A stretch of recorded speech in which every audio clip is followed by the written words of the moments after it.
can solidify some of this 2-5 stuff.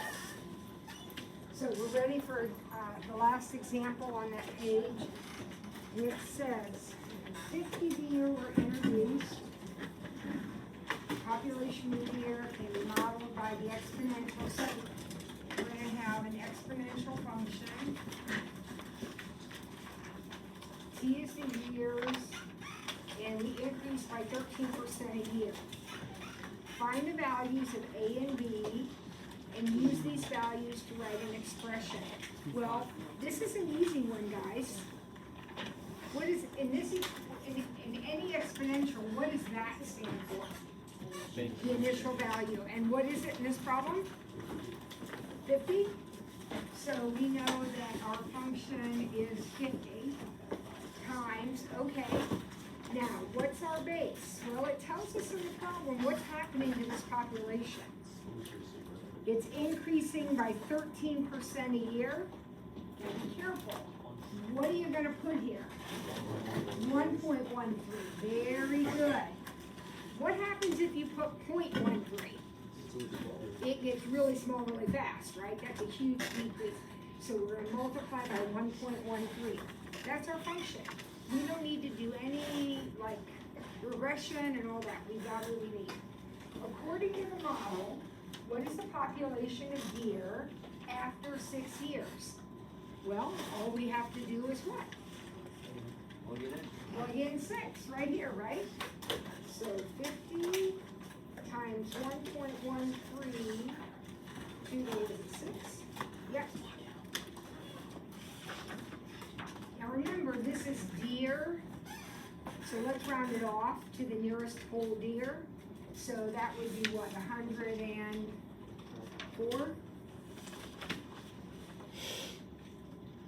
Is that all right with everyone? All right. Find the time t when the population is expected to reach 50,000. Or no, 5,000. 5,000. All right, how do you want to do that? We have a couple of options. We'll talk about both options. What do you want to do?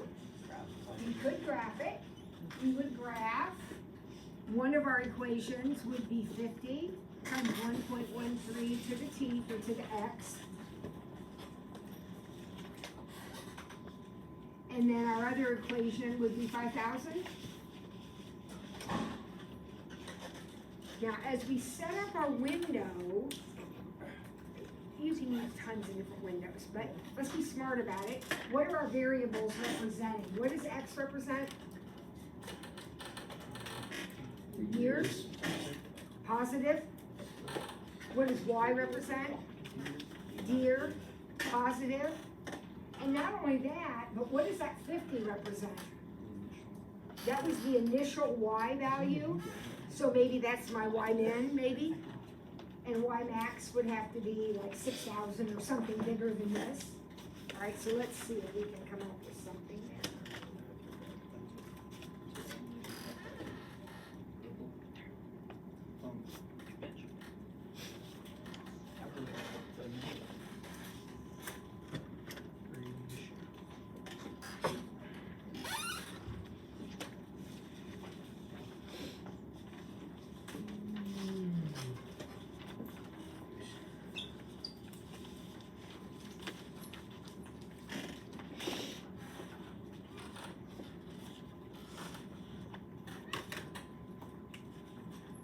Did you see your exponential coming up and your line coming across and then intersecting like that? All right, let's find that point of intersection. Maybe you already have. I have not yet.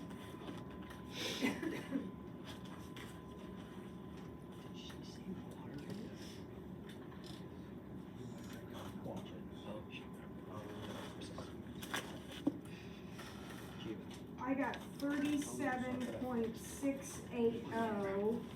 Well, obviously, comma 5,000. Anybody else get that? So let's answer the question. Find the time t.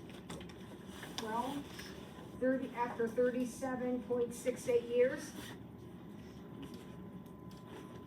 Is that okay? Are you okay with that? What's the other way we could have done this? We'll do it both ways. Alex? You could do the log. Exactly, so 50 times 1.13 to the t has to equal 50, or 5,000. What's step one if we're gonna use logarithms? You do not need to do it both ways, but you should know how to do it both ways. What's step one? Divide by 50, that guy's gotta go. Always remember if you're solving an exponential, that has to go. Okay, always, that's gotta be gone. So 1.13 to the t equals 1,000. Oh, 100. Thank you. Because I divided by 50. And then what? And then log. Log both sides. I could ln or log, it doesn't matter. What happens to the exponent? This is so cool. Comes to the front. The exponent comes out front. So t log 1.13 equals log 100. And then I'll divide. And I get log 100 over log 1.13. Type that in and verify, oh shoot, I erased it, but verify that I did the same thing. Yep. Either way is completely fine. Are we good? All right, last question. Find an equivalent expression for this function where t is measured in months instead of years. What do you think about that? Would you divide t by 12? Exactly. So that would be 50 times 1.13 to the t over 12. That's right. Before you start saying, wait a minute, stop and think. Now this is months. T is now in months. So isn't 1 month a 12th of a year? And wouldn't 12 months make a year? Yeah, he's right. That's it. Right. Your exponent is a 12th of what it was before, because a month is a 12th of a year. Is that okay? All right. Let's turn to the back of the next page. Check your understanding. I think I have my notes there. Estimates of the numbers of millions of households with digital televisions is given by this equation. Oh wait, you just. I'm gonna do this. So this equation tells me how many households, millions of households, have digital televisions.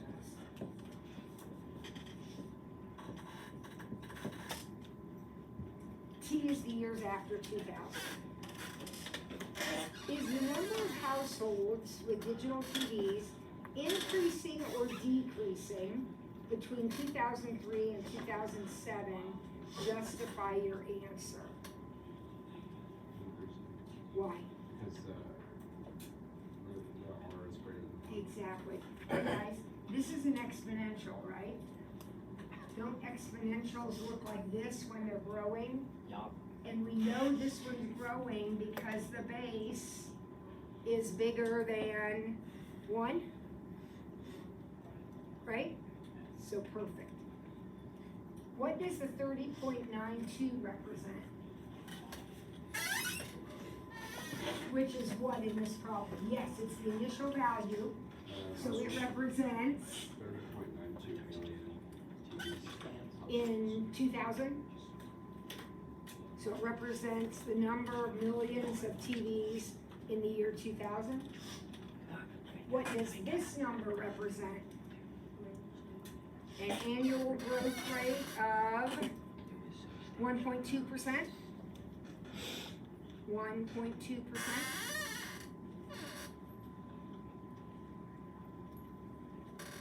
Use the model to estimate, okay, go ahead, find how many TVs we have in 2015.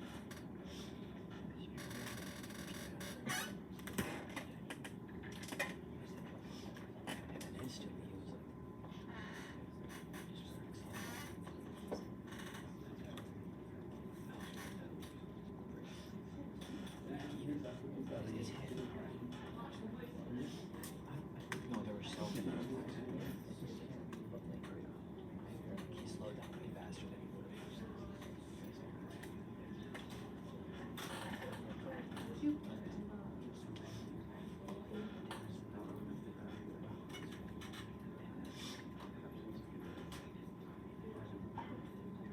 What'd you come up with? Did you get it?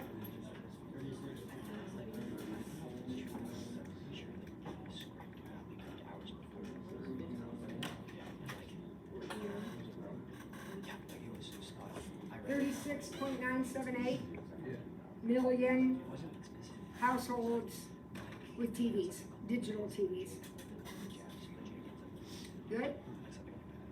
All right, now, number 2, we're talking about money in the bank, and it's talking about it's growing. Interest, you know how that works.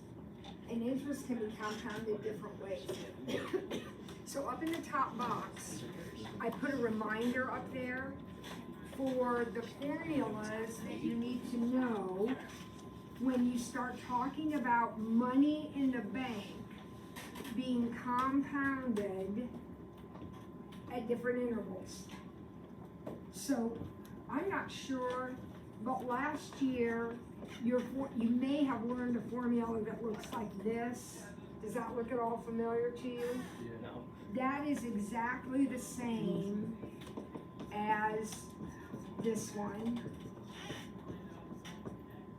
This stands for the initial amount. This stands for the final amount that you end up with. So if you walk down to the bank and give them $800, this is $800. That's a 1. What is the R, do you think, standing for? Ratio. That's, no, not ratio. Rate. That's your rate, your interest rate. Gonna go in as a decimal. Anybody remember what this is? That's kind of a tricky one. Anybody remember what that is? Exactly. So if we're doing it monthly, then N is 12. If we're doing it weekly, then N is 52. If we're doing it annually, then N is 1. And then T is the number of years. This formula works in years, okay? So, on the day of a child's birth, a deposit of $25,000 is made at an interest rate of 0.0875, compounded, okay, we'll start with weekly. So compounded weekly, N would be 52, and that is also up here in the exponent, and then it's multiplied by the number of years, which would be 25. So that whole thing is your exponent. Be careful when you type that in. That whole thing is your exponent.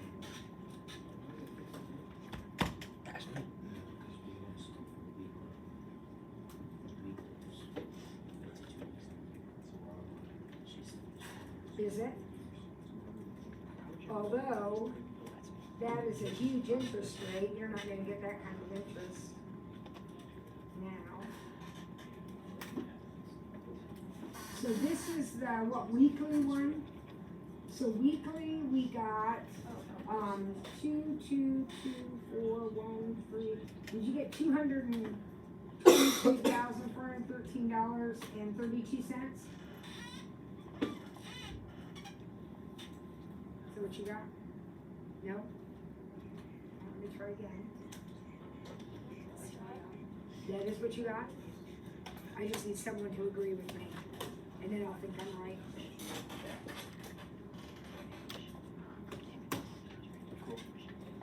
All right, how about monthly?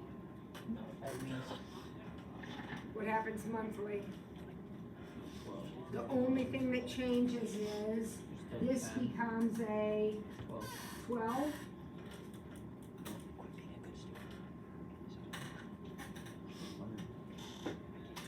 before you type it in, think it's gonna be more or less? Less, yeah, the fewer times you compound, the less money you make. It won't be a huge amount less.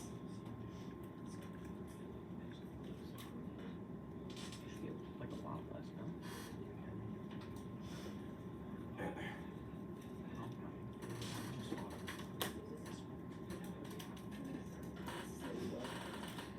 Wait, You get a little over $1,000 less.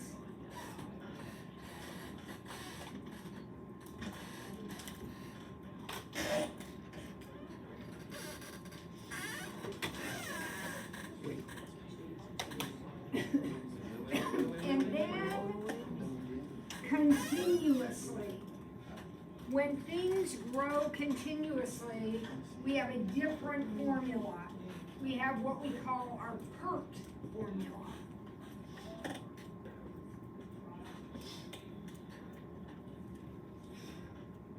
You might have looked at it last year as, does that look familiar, your PERT formula?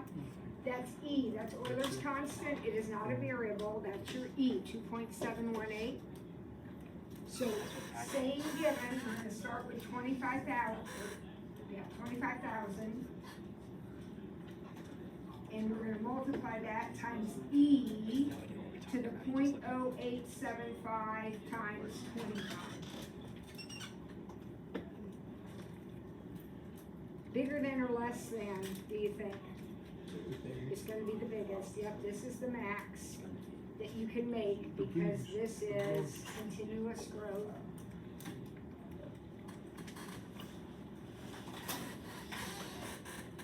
And I got 222, 822, 157.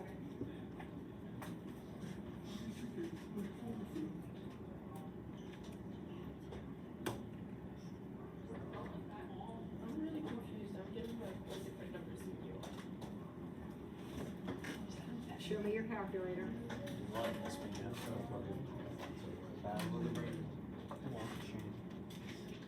Big Al's right, Aura. No, it got this. That number. Is that an EpiPen? No, he might like Hold on. I'm gonna look at 25. Like right next to the station. the blue. Yeah. That's for expo marker. Oh, guess what? No, it's a crazy expo marker. It is crazy. You just need to. You should mind your business. It's just like for expo marker.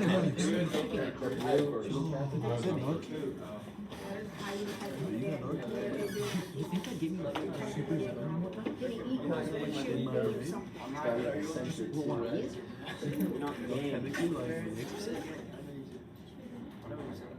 All right, so question becomes, do I need to know these formulas? The answer is there are no formulas given on the AP pre-calculus exam. Zero.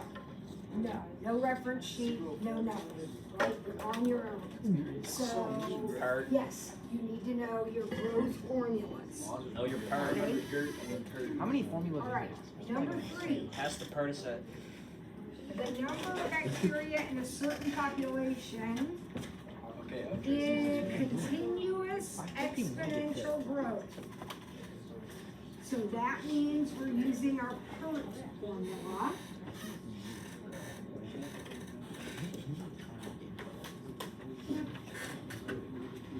The rate is 8.1% and there are 1,800 bacteria to start. Write an equation, all right? What's our equation gonna look like? P of T equals 1,800 e to the 0.081 T. The number of bacteria at T hours is given by that, yep. It says exponential, this is not, parentheses. I thought E was just for continual, like continuous. No, but think back to your BFFs. What was the equation you memorized for your BFF? E to the X, yeah. So this is your B, we talked about this a little bit last time. That's your B. So this is A, B to the X. Yeah, that's exponential growth. Okay, find the number of bacteria after 6 hours. Those parentheses are not necessary, I just put them in there to show. All right, Al, how many bacteria did you get after 6 hours?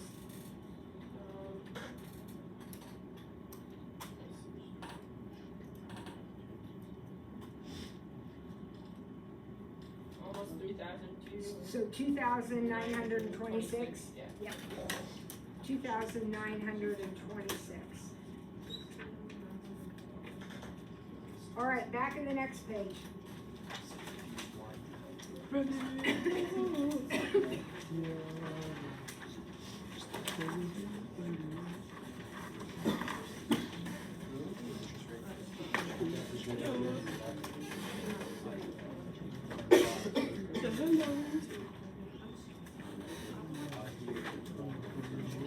An element is known to decay by 25% every 5 days. Okay, after 10 days, there are 45 grams remaining. How much was there to start with? Okay, now you can write an equation for this, there's no question about it, but I'm not sure you need to, just think about it for a second. Here is what I started with. This would be the amount after 5 days, and this would be the amount after 10 days. Would you agree with that, the way the problem is worded, that every 5 days we're kind of chunking together? So there are 45 here. After 10 days, there are 45. Yeah, have some in my bag. I'm gonna show you. Now let's go this way. How much would there be after 15 days? How would I get from here to here? What am I doing? Multiplying by what? Point. No. If I multiply. Oh, did you say 0.025? Okay. If I whoa. What happens if I multiply by 0.025? I am getting really small, really fast, because that's saying I'm only keeping 2%. So I'm going to multiply by 0.75, aren't I? Because what does multiplying by 0.75 mean? I'm losing a fourth and keeping the other 3/4. So to get from here to here, I would times by 0.75. But now I really want to go backwards, just like I did with my sequences. So if I'm going this way, I'm not going to multiply by 0.75, I'm going to divide by 0.75 and then do it one more time. Does that make sense to you? Yeah. You could certainly write an equation, but you could also just take 45 and divide it by. It looks like we started with 80.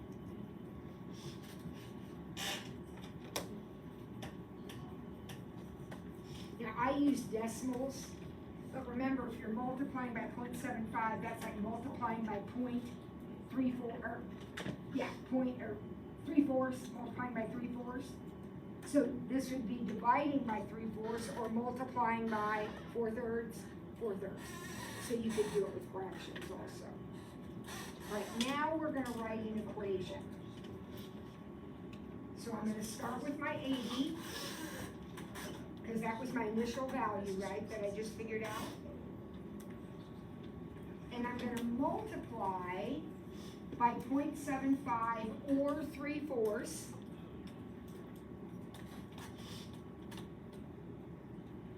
Now tell me about my exponent, because if you just put a t up here, that means every day you're multiplying by 0.75. And is that what's happening?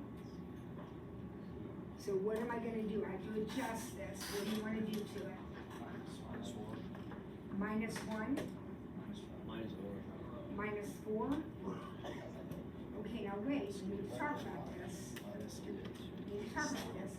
every 5 days, I multiply by this. Divided by 5. T divided by 5, that makes sense to me. Because if T is 5, then this would be 1, and in those 5 days, I have 1 reduction. And then if I wait 10 days, I'll have 2 reductions, and so on. That's what's happening, right? So I don't want to add and subtract to that exponent. I always want to multiply or divide. All right. On the great bird, oh no, letter C. This is your equation. What do you think the 7th term divided by the 6th term would be? That's what this is saying. This is saying, put in 7, get an answer. Put in 6, get an answer. What do you think that's telling me? Ben? I was gonna say it's, Oh, you got it? yeah, Okay, what is it? 0.944. Okay, now does somebody want to interpret that for me? What is that? That's the difference. Consecutive days. Remember, this was the ratio for a 5-day period. What does this tell me? Every day, it's going down by about 5.6%. My subtraction's right? Right? Every day, I'm multiplying by this, which means we're going down. Now, one quick comment. Would you take 0.75 and raise it to the 1/5 power?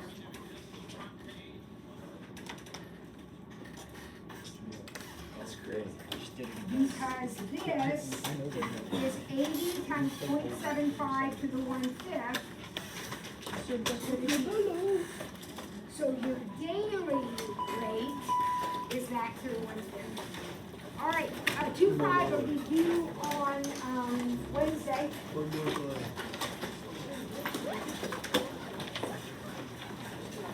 If you're going